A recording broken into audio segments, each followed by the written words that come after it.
So we'll just get this started right off the bat. And this is, has to do mostly with the recent legal changes in regards to end of life and euthanasia that's been happening in Canada. And the first question we have here is, how can physicians best disclose to their patients their conscientious objections? Is this something that should be done when taking on a patient right at the start, or just wait until something happens, or is there a disclaimer we should put on the wall? The typical answer to all the legal questions begins with "it depends." So I'm going to ask a question that precedes the question, Luke, which is, as a pro-life doctor, are you employed at a hospital? And I think we're going to run into that issue of barriers to entry, barriers to access, because there's going to be an inquiry perhaps made of you before you enter into a healing team as to what position you would take in the extremist type of situation. So before you get to the notion of how you'll deal with your patient, to get through your hospital rounds, for most of you who are, I presume, at differing levels of your advancement in your careers, there's going to be an almost immediate challenge as to what hospital you may be having to work through and what privileges you may have or not have, and how you may have to disclaim a role at a hospital setting for patient care. I think Alberto can speak better to a couple of cases that came up through the College of Physicians and Surgeons in Ontario, through 3 doctors in Ottawa, and I'll leave that for Alberto to perhaps describe, because that provides some guidance for those of you in private practice. But I thought there was a preceding question that needed to be assessed to this question. So perhaps, who are we working for, or who is the do you have employer? A job? Can you get a job in those circumstances? And I think how many people have investigated that or found that to be a barrier to entry?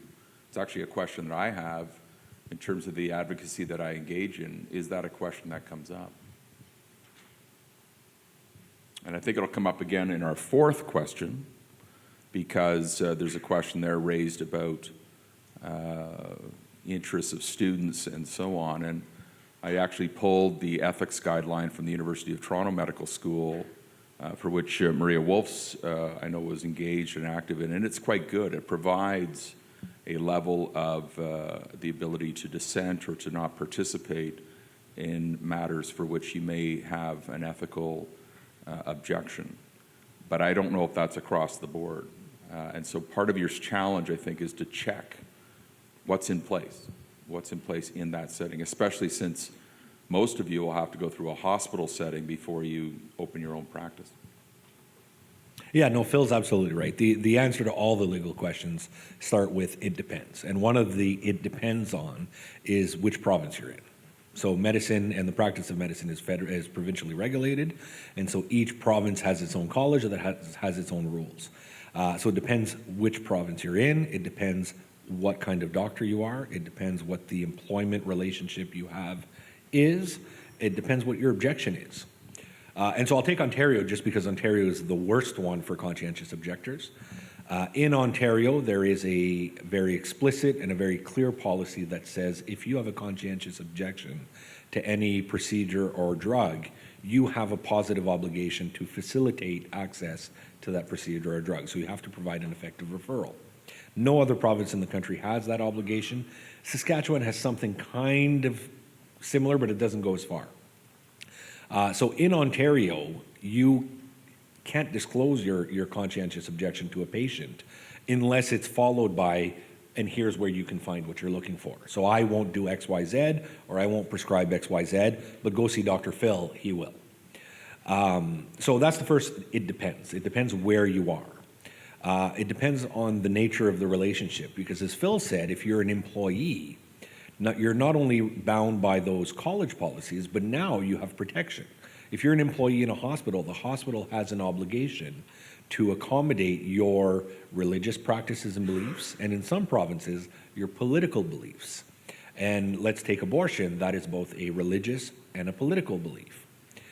So if you're an employee in a hospital, you're going to disclose your objection not to the patient, but to your boss, who then has an obligation to accommodate you. If you're a family doctor and you're working out of your own office, you're disclosing it to your patient. Should you do it in writing? Should you do it vocally? Should you do it before the issue comes up? It really depends. The incident Phil alluded to out of Ottawa happened about 4 or 5 years ago, before this policy came into effect, and it involved 3 physicians who didn't own the clinic but worked in the clinic and had a moral, conscientious objection to birth control.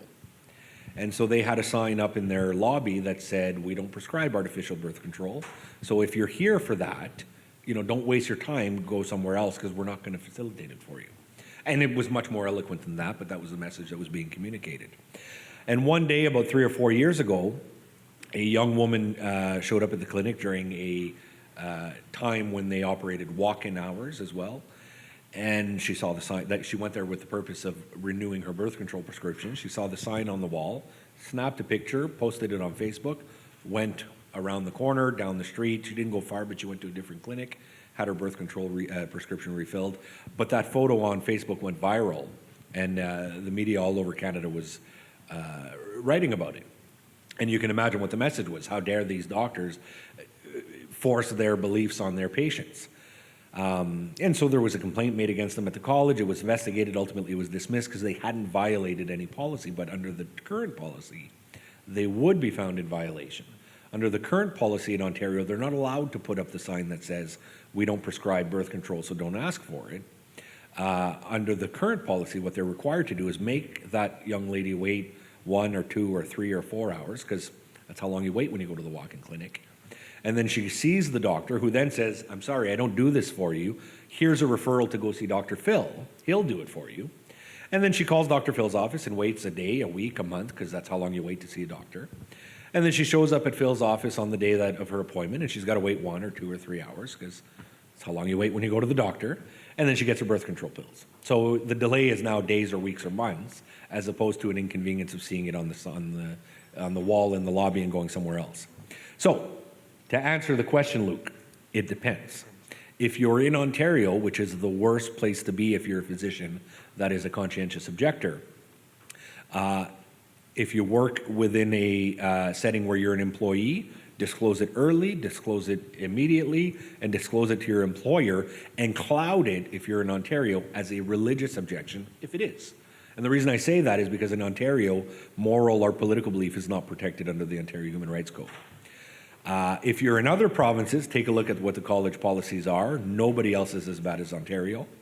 And if you're going to be a conscientious objector in Ontario, and you are going to take the position that I'm not going to follow this policy because it's wrong, or whatever the case may be, I would do it this way with the full knowledge that you're liable to be disciplined by the College of Physicians and Surgeons of Ontario. I would start out with if you're starting a new practice, I would lay it all out on the line. Tell your patients ahead of time what you will and will not do, and know that if you do that, you're liable to be disciplined by the College of Physicians and Surgeons of Ontario. But I'd put it all out in the open and then deal with it as it comes. Obviously, the key here, I think, is to do it with compassion and do it with respect and treat patients with dignity.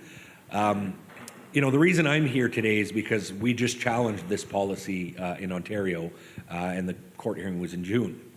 And so over the last 2 years, this is an issue I've been working on personally. And there haven't been any complaints to the college by patients who were complaining about their doctors who were conscientious objectors. No doubt there were conscientious objectors, but the patients didn't go off and complain. And why didn't they go off and complain? Well, I don't know. I have to speculate, but my speculation is because we're all grown-ups and we all respect differences. And so doctors who had conscientious objections communicated those conscientious objections to their patients in a respectful manner and in a compassionate manner, and patients respected the difference of opinion and went off and found what they needed to find. And so if you're going to be one of these conscientious objectors in Ontario, I would just say do it with respect, do it diplomatically and with compassion, with the full knowledge that you're in violation of the policy of the College of Physicians and Surgeons of Ontario, and you may be disciplined as a result of violating it. And by the way, Alberto didn't mention, but the complainant of those Ottawa doctors wasn't the patient. It was Joyce Arthur from BC who complained about the 3 doctors in Ottawa over the fact that they merely had this policy. Right, and so, great point to make. What's interesting and what's kind of crazy and scary if you're a medical student or a doctor is that although those complaints were ultimately dismissed, they were nevertheless investigated and pursued. So a woman in BC who's never met these doctors was able to sort of put them through the ringer, right? So, good luck. Yeah. Before you answer all the questions in one go, there's a similar. I'm joking. There's a similar situation, I believe, in Calgary a couple of years ago, but I don't think it got to the college level. It just made like a big viral firestorm and eventually kind of settled down. The good news, though, even in that case, as I understand it, was the medical insurer took up the defense of that CPSO complaint. So that would have been the CMPA. CMPA here, yeah. Good. Okay. So this ties in directly with the second question that we have listed here is what happens when a patient reports a physician to their college for exercising the right to conscientious objection? And it depends. I'm learning. But so so you mentioned that we haven't heard over the past couple of years in Ontario at least that there has been any complaints. What does that look like though if it were to go forward? Perhaps Alberto knows more, but we haven't heard any complaints that we know of. Listen, in the context of this litigation, I got to ask the question of the lawyer at the college who administers the complaints, and they were able to produce no example of a patient who filed a complaint against their doctor as a result of the doctor exercising a conscientious objection. The only example they pointed to was the Dawson case, which some of you may be aware of. And that's something that 10 years ago, it has nothing to do with conscientious objection. It was a doctor who I think was sexually harassing That her. was later. But His original objection was not to provide contraceptive. There you go. Yeah. So basically there have been no instances. You know, they may be able to pick one out of the sky, from a decade ago and completely convoluted, but it doesn't seem to be happening. It doesn't seem to be a problem. Yeah, and I think part of the reason that even if a complaint were made, they might start a process or open a file, but because this case is before the divisional court and likely to be taken up to the Court of Appeal and potentially to the Supreme Court of Canada, they would just put it on a slow burner because, quite honestly, this matter is already before the court. Right, so I can only speak to the Ontario situation because it's the only situation I'm familiar with, but if you're in the other provinces, you don't have the same constraints on conscientious objection as you do in Ontario. So if you're in, I think, New Brunswick and you have a conscientious objection to assisted suicide, the assisted suicide policy clearly says you have no obligation to even refer. So all provinces are better than Ontario. So I'll use Ontario as an example. What happens when you get a complaint? In Ontario, the first thing you do is you'll get notified from the college that you have this complaint. There'll be a package that you'll have delivered to you, setting out the details of the complaint. First thing you do is you call the CMPA. And the CMPA for the medical students, I'm sure you're aware, if you're not, it's your insurer, your liability insurer. So you call them and they appoint you a lawyer. It's not going to be me, it's not going to be Phil. It's going to be a lawyer that does nothing but usually medical malpractice defense, but they do regulatory issues as well. And they walk you through it. Now, there are two kinds of complaints in Ontario, and I suspect it's the same across the board in Canada. There are official complaints and there are points of contact. So if it's a point of contact, it's not a formal complaint. It's somebody who's called the college and said, I am a patient of Dr. Phil, and he was rude to me, or he did this, or he did that. And it's anonymous. There's no formal complaint process initiated. They may or may not investigate it. If there are enough of those points of contact, they'll call you. So Physicians for Life operates a crisis line where medical students or doctors can call if they have a conscientious objection or a conscience rights issue. And you first talk to Faye, and then if it gets escalated, you get connected to me.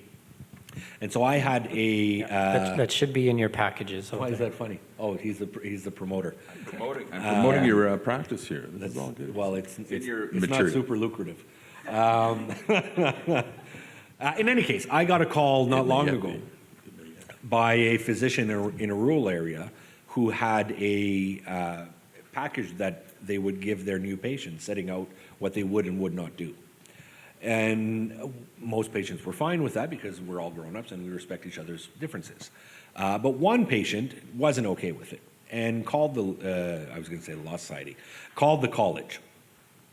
Didn't file an official complaint, but rather it was treated as a point of contact. And the college called this doctor and investigated. I use air quotes because it wasn't a formal investigation, but called this doctor and said, we've received this complaint, and what are you doing to your patients? What are you giving your patients to sign? The first depends is it a point of contact or is it a formal complaint? If it's a point of contact, you probably shouldn't respond to them. Don't talk to the college. I mean, I don't know if you have an obligation to, but call the CMPA. Don't try and deal with this on your own. The thing all clients as a lawyer do, and it's the biggest mistake they can do, is they try and solve their problems on their own. When I have pain, I was going to say I go see a doctor. That's not true. But I should go see a doctor. That's the smart thing to do. I shouldn't try and self-medicate or deal with the issues myself because it's stupid for me to do that. And it's the same thing for doctors to try and navigate these legal issues. So as soon as you get a call from the college, call the CMPA and they'll appoint you a lawyer, and it may be nothing.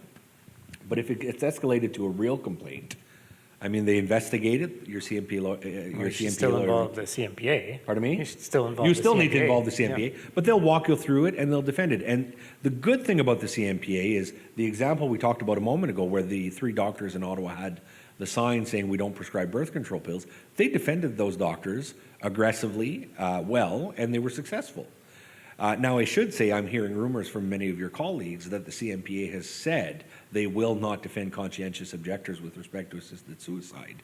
But we don't know whether or not that's going to be an issue yet because, as Phil said, these policies are being litigated, and I doubt they're going, I don't think they're going to enforce them until it's come to a head, but they're still policies and you need to obey them. So and then a clarification, I guess, for the med students or whoever. So CMPA stands for Canadian Medical Protective Agency, and it's one of the ways that doctors can be insured for medical liability. I believe there's probably some others, but usually you are, to practice medicine in Canada, you are required by law to have some medical liability insurance. And so that, if there's any medical legal issues that do come up, that they should be basically your first point of contact. And I guess this crisis line would be another You're one not as well to get, as well. And once you get appointed or seek the counsel or get some advice, that doesn't prevent you from going to someone else, a la Alberto, Phil Horgan. There's lawyers across the country who have a certain level of engagement on conscientious objection cases, because we can also help you in the dealings with your own lawyer. I've had physicians as clients who have a CMPA appointed lawyer on regulatory issues that are not at all related to what we're talking about, retain me to help them sort of behind the scenes. So, the difference is you're paying out of your pocket when you do that, but you absolutely can go out and hire as many lawyers as you want. And sometimes it's not a bad idea. so we'll get to questions, I think, at the end, if you don't mind hanging on. A clarification on what Albertos was saying, it might be interesting to ask right now. Okay, real quick. I wanted to know the 3 physicians who were opposed to it, what did you say, oral contraceptives? Any artificial contraceptives. Okay, were they opposed because of religious principle or for scientific reasons? Okay, so sorry, just so that everyone heard, the question quickly was, the 3 physicians we were talking about, were they opposed because of religious reasons or scientific reasons? Yeah, so in the context of that example, they were opposed for religious reasons. They were all Catholics, so they were opposed for religious reasons, moral reasons, conscientious reasons, and medical reasons. The policy in Ontario does not prevent you from objecting to a certain drug or procedure on clinical grounds. It only prevents you from objecting or not participating in if your objection is based on conscientious grounds. So obviously people say, well, I'm just going to cloud all of my objections in clinical grounds. I don't believe in abortion because I think it's harmful to women because there's an increased risk of breast cancer. Sure, you may be able to sort of fly under the radar for a bit if you do that, but the reality is these are bad policies and you shouldn't need to defend your conscientious objections. At least that's what I believe.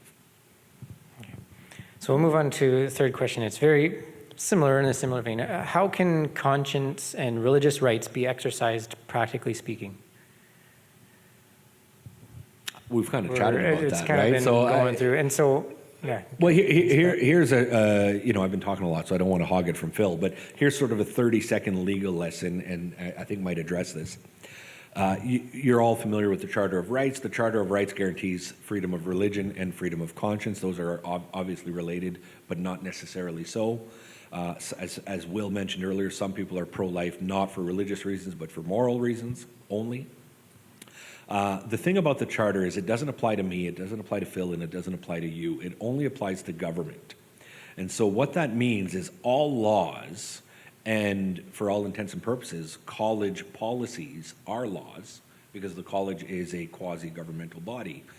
All laws have to comply with the Charter. And so the argument we've made in this case challenging the Ontario policies is that those policies are laws which violate freedom of conscience and freedom of religion.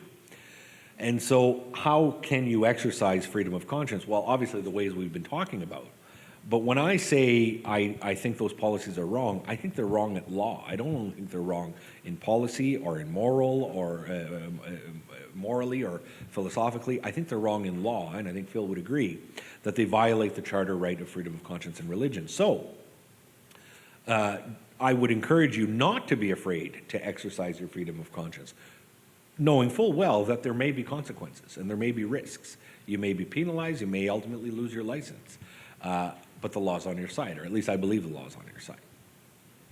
And I would say in a proactive way, groups like Physicians for Life, or if you have a local, perhaps religiously based doctors group, those are great sources of camaraderie and support for the kinds of issues that may come up, because they may have other examples from their own practice, from their own experience, which can be used to your advantage to perhaps provide, as you say, a clinical response, a more nuanced ethical response.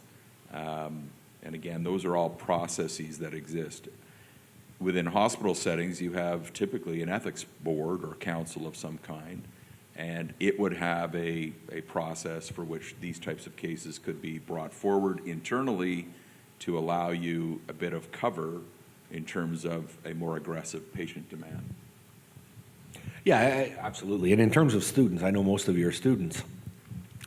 It's a little bit more difficult from your perspective because you're a student. You're not yet a doctor. You don't want to necessarily get out in the open. You want to fly under the radar. If you have an incident where you feel your conscience is being jeopardized and you're afraid to exercise your conscientious right to object, that's what that phone number's for, right? Don't be afraid to call that. And we may, look, I doubt that's the case, but we may end up telling you there's nothing we can do, but make the call anyways. Don't be afraid to at least investigate what your options are, because there usually are options. If there weren't, Phil and I would be out of business.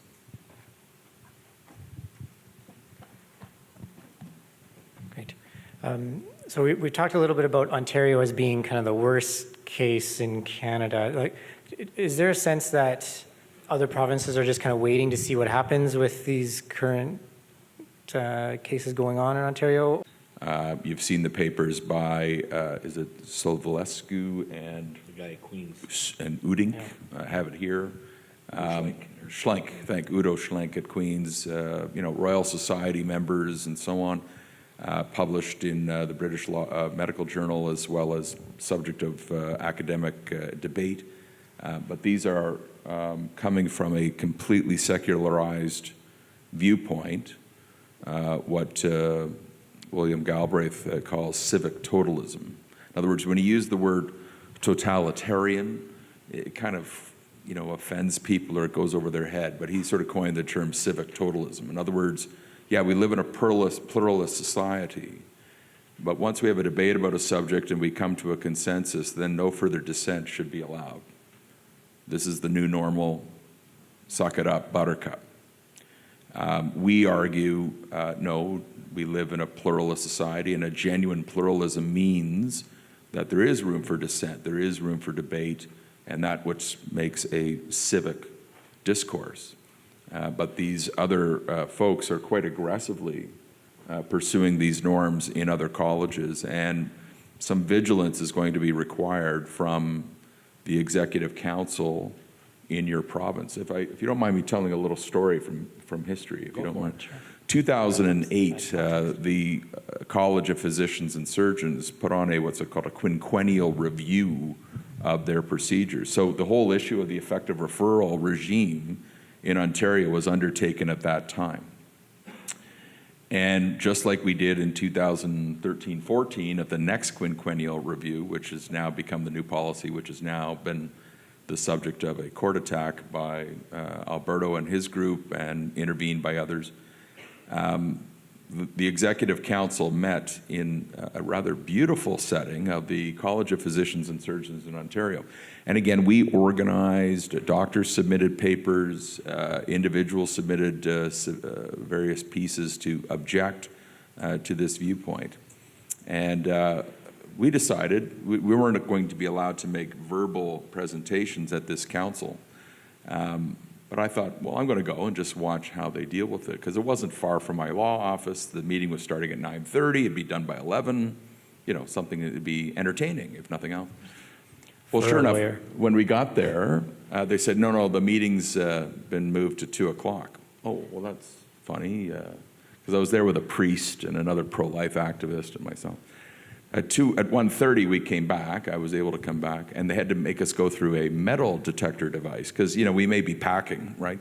In any event, we got down into the room, and there was this beautiful room which has a circular table, which is, I'm going to suggest, almost half the size of this room, where the doctors on the Executive Council, both elected and government appointed, sit around and make decisions. And they had a lawyer from Castlesbrock get up and make a presentation of why this was a good policy change, why public opinion supported it based on sort of these questionable surveys they performed, and so on.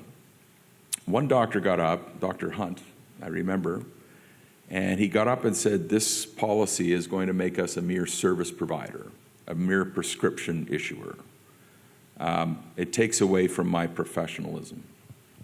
And he pulled up a reference to an article that had been published in the New England Journal of Medicine, just a 1,800-word article by Elie Wiesel, Nobel Prize winner for Night, if you know about the history of the Holocaust. And Elie Wiesel wrote this article, published in the New England Journal of Medicine, so it had that medical credibility, and it effectively argued why was it that Nazi doctors allowed human experimentation to occur? Where were the doctors? Where were the doctors when this came up? Now, not terribly surprisingly, I think of the 35 members of the Executive Council of the College of Physicians and Surgeons at that time, I'm going to say 7 or 8 of them were Jewish. You could just tell by their names. And I honestly thought that Dr. Hunt's submission snapped those people into attention to realize, got it. And they voted down the change in 2008. Okay, let's fast forward to 2014, isn't it? Same different set of people, but the same Executive Council. The debate lasted, I believe, 22 minutes from a woman, nurse, Helen, went on that occasion, and took notes and provided me the little synopsis. 22 minutes, and it passed by a vote of, I think it was 26-2 of those who voted. So you can see how sometimes, you know, your lobbying and your efforts, your presence can make a difference within your own organizations. And that's how these policies get developed. It's that kind of pressure that's brought to bear. The short answer is, you know, is this Ontario is going to start and the other provinces are going to follow? I don't know. Pure speculation. I imagine the outcome of our legal challenge is going to determine policy for the rest of the country. I doubt that if we take our case all the way up to the Supreme Court and lose, that the other provinces will not follow. And I doubt if we take it all the way up to the Supreme Court and win, that the other provinces will pass similar policies. So whether this was intentional or not, I don't know. But just to continue off Phil's story, the interesting thing about the Ontario situation is the College of Physicians and Surgeons of Ontario has a policy department. And the head of that policy department is a lawyer who isn't practicing law, but developing policy. But what's interesting is here's how the college executive council deals with this. So the policy department develops this draft policy. They then put it out to the public for public consultation. That's what they did here in Ontario. In this particular policy, now there are two policies. There's one that deals specifically and solely with euthanasia and assisted suicide. That's a later policy. There's the initial policy that deals with everything. Abortion, contraceptives, sterilizations, everything. It's like referral for conscientious. That's right. Stuff. That- Okay. But the euthanasia policy also requires the referral. Right. In the first policy that deals with everything, the college policy department's draft policy puts it out for public consultation. Then groups like Phil's and the group people I represented, Physicians for Life, many other groups, individuals, doctors, non-doctors, all kinds of people send in their feedback.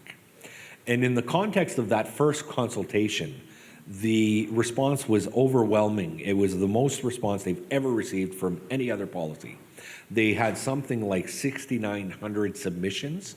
And just for context, the submission I prepared on behalf of Catholic and Christian doctors was something like 28 pages. And it was pure legal analysis with another 200 pages of attachments. And, you know, there were a lot of submissions like that. So they had over 6,000 of those kinds of policies, submissions. They also did a survey with responses, and I think they had 28,000 responses to that. So we're talking about something like 35,000 submissions, either in submission form or survey form. Well, the Executive Council doesn't go through all those 35,000 submissions. What they do is they have a meeting, and the policy department presents a slideshow, a PowerPoint presentation, with summaries of their responses, summaries of the conclusions and results of the public consultation. And because of the context of the litigation, we got copies of those slideshows. And I don't think it was anywhere near reflective of the actual submissions that were made. For example, I told you I had something like 27-page legal analysis of the policy and its flaws. Well, that 27 pages included a 3-page executive summary. Because I'm not stupid. I know people aren't going to read all 27 pages. I know they should, but they don't always. So it's 3-page executive summary, 20-something pages of legal analysis. The only thing produced in the package distributed to the Executive Council is the 3-page executive summary. They don't have any of the legal analysis telling them why this policy violates the Charter of Rights and Freedoms. But the Ontario Human Rights Commission's submission, which is heavily in favor of the policy, in its entirety. The Abortion Rights Coalition's submission, which is heavily in favor of the policy, produced in its entirety. So the Executive Council votes on this, but they don't really know what they're looking at because they didn't go read those 35,000 submissions. So that's kind of how these policies come to be. Now, is it a nefarious plot by a person in the policy department? I don't know. I'm not going to suggest that. But certainly the people voting on this don't seem to have the full picture. What's interesting is in the context of the litigation we had something like 30 expert affidavits from at least, I was counting while Phil was talking, at least 5 ethicists from Canada, no more, at least 6 ethicists from Canada, the US, 7 ethicists from Canada, the US, and the Netherlands, some of which are really big deal ethicists that were on the President's Council for Bioethics, like big deals, telling us why it's so bad for medicine to take away conscientious rights from doctors. They produced this many expert opinions from ethicists, not one. They had all kinds of expert opinions from abortion providers or euthanasia advocates or things like that, but they did not get one ethicist or bioethicist, 8 ethicists. They keep coming to mind. We had a difficult time finding experts to give us opinions on a lot of issues except medical ethics. They did not produce one. So this isn't coming from a medical ethics perspective. It's not coming from a bioethical perspective. It seems to be purely political. All right, we're going to move on a little bit. Just very quickly before we open it to questions here. We've talked a bit about the situation with physicians, with students.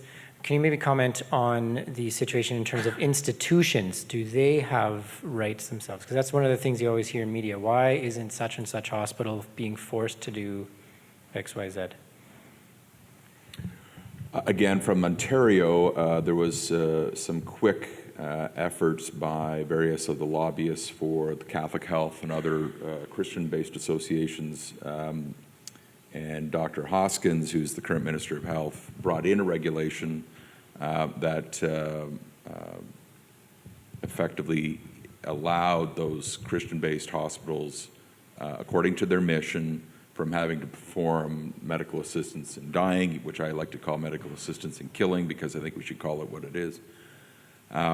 So that exists here. Bill 34 has gone through first reading in Manitoba, again providing certain institutional protection, and the provision in the draft bill, which is again introduced in May, hasn't been advanced since.